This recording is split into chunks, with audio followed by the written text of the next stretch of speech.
विश्व युद्ध की आशंका के बीच यूक्रेन के राष्ट्रपति ने 16 फरवरी को एकता दिवस के तौर पर मनाने को कहा है। तीसरे विश्व युद्ध की आशंका रूस और यूक्रेन में जिस तरह के हालात बन रहे हैं उसको देखकर लगातार आहट सुनाई दे रही है। यूक्रेन पर हमले की तैयारी रूस कर रहा है, इस तरह की खबरें लगातार सामने आ रही है। 16 तारीख को हमला हो सकता है, इस तरह की संभावना जताई जा रही है। वहीं यूक्रेन ने एकता दिवस मनाने का फैसला कर लिया है। तो विश्व युद्ध की आशंका के बीच यूक्रेन के राष्ट्रपति ने अपने नागरिकों को संबोधित किया है और जनता से अपील की है कि घबराएं नहीं। साथ ही उन्होंने कहा कि लोगों से 16 फरवरी को आप लोग एकता दिवस के तौर पर मनाएं। यूक्रेन के राष्ट्रपति के मुताबिक इस दिन लोग राष्ट्रीय झंडा फहराएंगे, नीले पीले रंग के फीते लगाएंगे और दुनिया को अपनी ताकत का एहसास कराएंगे। वहीं अमेरिका ने यूक्रेन की मदद के लिए भारी भरकम बम वर्षक विमान B-52 भेज दिया है। अगर रूस ने जमीन से आसमान तक तैयारी कर ली है तो अमेरिका और नाटो देश भी खुलकर यूक्रेन के समर्थन में मजबूती से खड़े हैं। अमेरिका के B-52 बम वर्षक विमानों ने ऐसे वक्त में उड़ान भरी है जब अमेरिकी राष्ट्रपति बाइडेन ने यूक्रेन के राष्ट्रपति को पूरी मदद करने का वायदा किया है। अमेरिकी वायुसेना के ग्लोबल स्ट्राइक कमांड ने इन बम वर्षक विमानों को ब्रिटेन के फेयरफोर्ड वायु सैनिक अड्डे पर तैनात किया है। अमेरिकी बॉम्बर अपने होम बेस नॉर्थ डकोटा से ब्रिटेन पहुंचे हैं। खास बात यह है कि सभी विमान अगले 3 हफ्ते तक ब्रिटेन में ही रहेंगे।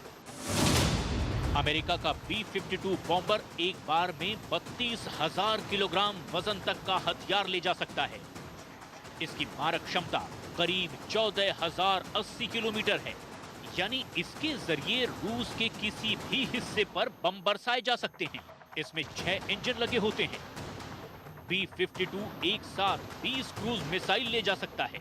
जंग छिड़ने पर यह 10 घंटे तक उड़ान भर सकता है, जो किसी भी लड़ाकू विमान की क्षमता से कहीं ज्यादा है। रूस और अमेरिका अपने सैन्य शक्ति का प्रदर्शन कर रहे हैं क्योंकि एक दूसरे को दिखाना चाहते हैं कि दोनों की सैन्य शक्ति काफी मजबूत है और अमेरिका किसी भी तरीके से रूस के ऊपर हावी नहीं हो सकता है। यह रूस साबित करना चाहता है। B-52 के ब्रिटेन आने की सबसे बड़ी वजह रूस की सेना का आक्रामक रवैया माना जा रहा है। रूस की सेना का युद्धाभ्यास माना जा रहा है।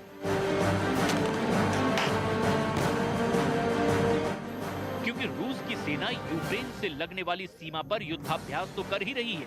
काला सागर और अज़ोव सागर में भी उसके युद्धपोत जंग की तैयारियों में लगे हैं। समंदर से लेकर आसमान तक रूस की सेना युद्धाभ्यास करके खुद को जंग के लिए तैयार कर रही है। बेलारूस में रूस की सेना के भीषण युद्धाभ्यास को भी दुनिया पुतिन के ऑपरेशन यूक्रेन के प्लान का हिस्सा मान रही है, जहां रूस के 30,000 से भी ज्यादा सैनिक जंग लड़ने की प्रैक्टिस कर रहे हैं। रूस के तोप बारूद बरसा रहे हैं। पुतिन की सेना के टैंक आग उगल रहे हैं। रूस की सेना धड़ल्ले से मिसाइल लॉन्चर का इस्तेमाल कर रही है। तो आसमान में रूस के महाबली Su-35 लड़ाकू विमान गरज रहे हैं। रूस का ब्रह्मास्त्र S-400 भी बेलारूस में मोर्चा संभाल चुका है। बेलारूस में चल रहे इस युद्धाभ्यास को नाटो ने शीत युद्ध के बाद अब तक का सबसे बड़ा अभ्यास करार दिया है। तो वहीं अमेरिका के प्रेसिडेंट बाइडेन को पुतिन से बातचीत करने पर मजबूर कर दिया। रूस के राष्ट्रपति व्लादिमीर पुतिन और अमेरिका के राष्ट्रपति जो बाइडेन ने यूक्रेन को लेकर 1 घंटे से भी ज्यादा वक्त तक फोन पर एक लंबी बातचीत की। इस कॉल के दौरान दोनों राष्ट्राध्यक्षों के बीच यूक्रेन तनाव पर पॉइंट टू पॉइंट बातचीत हुई, लेकिन चिंता की बात यह रही कि 60 मिनट से भी ज्यादा वक्त तक चली बातचीत बेनतीजा रही। यूक्रेन तनाव को लेकर के बाइडेन और पुतिन के बीच बातचीत तो हुई है, लेकिन कोई नतीजा नहीं निकला है, बल्कि हर घंटे तनाव बढ़ता जा रहा है। दोनों ही अपने अपने शक्ति का प्रदर्शन कर रहे हैं। पुतिन ने साफ बताया है कि उसके स्फीयर ऑफ इन्फ्लुएंस में अमेरिका दखल अंदाजी ना दे। अमेरिका ने पुतिन को कहा है कि वो यूक्रेन के ऊपर हमला ना करे, नहीं तो वो ऐसे जबरदस्त आर्थिक सैंक्शंस लगाएगा जिससे रूस को जबरदस्त तकलीफ होगी। रूस और यूक्रेन संकट के चलते कच्चे तेल की कीमतें पिछले करीब 8 साल के सबसे ऊंचे स्तर पर पहुंच चुकी है, जिसका असर सीधा पेट्रोल और डीजल की कीमतों पर पड़ सकता है। अंतर्राष्ट्रीय बाजार में कच्चे तेल की कीमतें $96 प्रति बैरल से ज्यादा पहुंच चुकी हैं।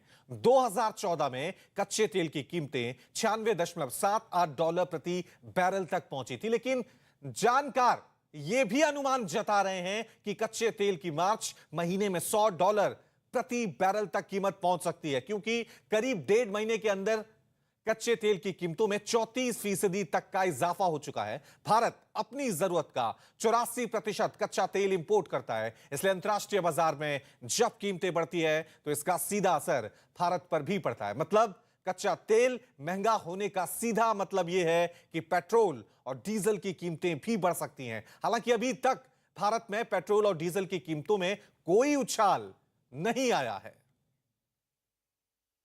पिछले एक हफ्ते में अंतर्राष्ट्रीय बाजार में कच्चे तेल की कीमतें कितनी बढ़ चुकी हैं, आइए आपको बताते हैं। 9 फरवरी को कच्चे तेल की कीमतें $92 प्रति बैरल यानी 6,939 रुपए प्रति बैरल थी। वहीं 10 फरवरी को कच्चे तेल की कीमतें $92 प्रति बैरल से ज्यादा यानी 6,980 रुपए प्रति बैरल थी। 11 फरवरी को यह बढ़कर $95 प्रति बैरल यानी 7,196 रुपए प्रति बैरल हुई। 13 फरवरी को कच्चे तेल की कीमतें $95 प्रति बैरल से ज्यादा यानी 7,243 रुपए प्रति बैरल हुई। 14 फरवरी को कच्चे तेल की कीमतें $96 प्रति बैरल से ज्यादा यानी 7,300 रुपए प्रति बैरल हुई। रूस ने यूक्रेन की मोर्चाबंदी चारों तरफ से कर दी है। तकरीबन 1 लाख से भी ज्यादा सैनिकों को सीमा के आसपास तैनात कर दिया गया है। खतरनाक मिसाइलें भी रूस यूक्रेन की सीमा पर तैनात किए गए हैं। जंग की बढ़ती आशंका को बल मिलने की दूसरी बड़ी वजह यूक्रेन सीमा पर रूस की सेना की बढ़ती तादाद को भी माना जा रहा है। रूस की मोर्चेबंदी को आप इस मैप के जरिए भी समझ सकते हैं। रूस अब पश्चिम में यूक्रेन से लगने वाली सीमा पर सैनिकों का जमावड़ा बढ़ाता जा रहा है, तो वहीं क्राइमिया की तरफ से भी यूक्रेन को रूस के सैनिकों ने घेर लिया है।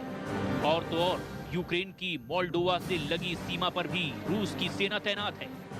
कुल मिलाकर रूस ने यूक्रेन की सीमा के पास अपने 1,30,000 सैनिक तैनात किए हैं, जो गोला बारूद और बंदूक से लेकर टैंक तक से लैस है।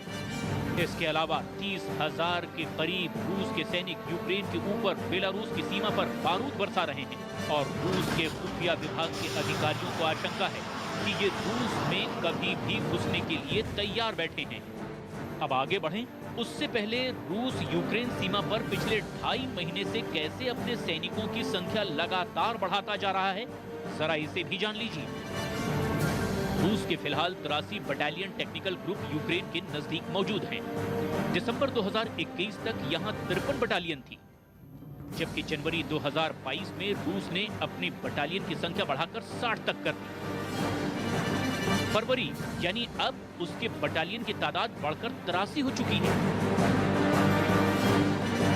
यूक्रेन सीमा पर रूस जैसे जैसे अपने सैनिकों की संख्या बढ़ाता जा रहा है, यूक्रेन की सेना भी खुद को तैयार करने में लगी हुई है। अमेरिका से मिले जेवलिन एंटी टैंक मिसाइल से रूस को मात देने का अभ्यास कर रहे हैं। यूक्रेन सेना के पास मौजूद जेवलिन मिसाइल युद्ध छिड़ने पर रूस की सेना के लिए परेशानी का सबब बन सकती है। साथ ही साथ 80 के दशक में रूस के विमानों के लिए गाल बनकर सामने आई स्टिंगर मिसाइलें भी यूक्रेन की सेना की ताकत बनी हुई हैं। स्टिंगर और जेवलिन मिसाइलों के जरिए यूक्रेन की सेना लगातार बंकर तोड़ने का अभ्यास कर रही है। Це поближче до бойових дій. Ви ж розумієте, війна може початися в будь-яких погодних умовах. Ви ж розумієте, і потрібно ж вдосконалювати навіть в різні погодні умови всі ці бойові навчання. बड़ी बात यह है कि यूक्रेन को सिर्फ अमेरिका ने ही नहीं बल्कि नाटो देशों ने खतरनाक मिसाइलों की डिलीवरी दी है।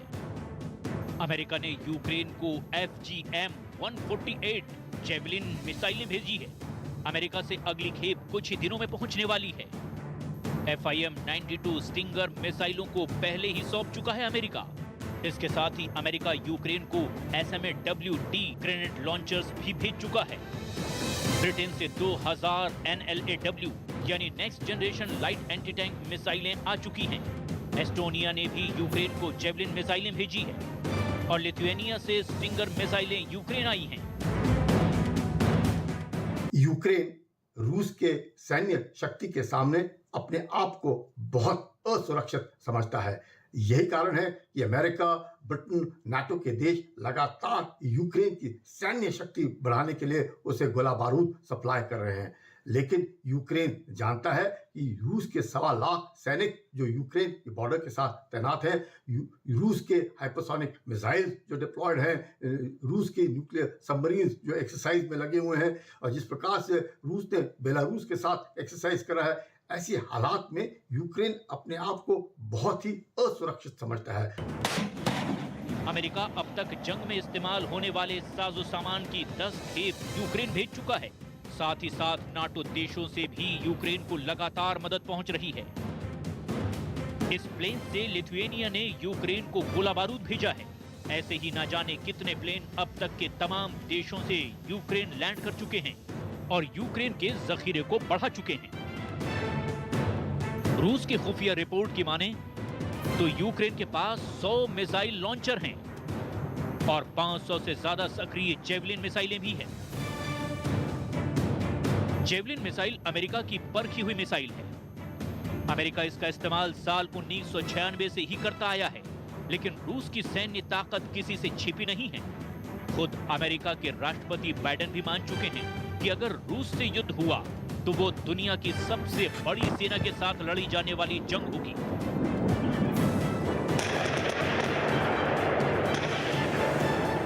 इसीलिए अमेरिका ने अब अपने सबसे भरोसेमंद बम वर्षक विमान को यूक्रेन की मदद में उतार दिया है।